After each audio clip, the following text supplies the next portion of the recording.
Ooh, so this is Rupert. He's 4 years old, a Staffordshire Bull Terrier, and he came into us as a stray. He really must have been a fond pet for somebody at some point in time.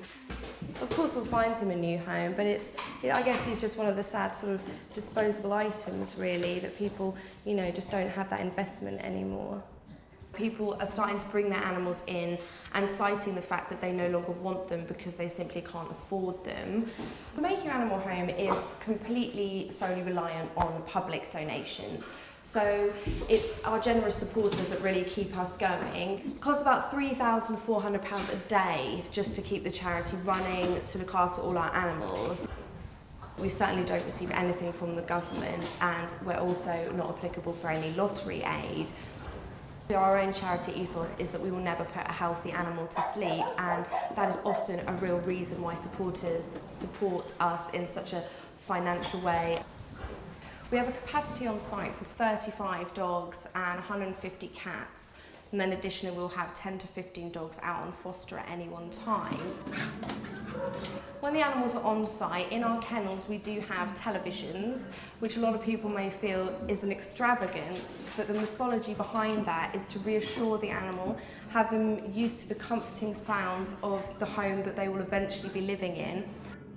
If you're able to smooth the transition between kennels and their new home, the less stressful it will be for the animal. They'll be able to bond quicker with their new owner, and it means there isn't going to be a position when they may have to return to us because they haven't settled in well. Come on, mess around. Yes, mess around. They do the mess around. Everybody do the mess around.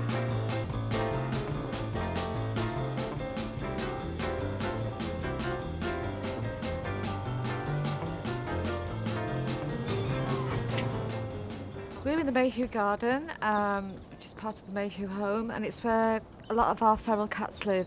We call them our garden cats. We've got about 35 at the moment. A lot of them are from people who were just feeders. Unfortunately, when people find stray cats come into their homes, they tend to feed them if they're in the garden. These cats become reliant on these people and don't really go searching for food elsewhere. I think the nicest thing is when we get groups of feral kittens that, you know, are totally unrehomable, and we socialise them and they're ready to get a new home. They've got a second chance.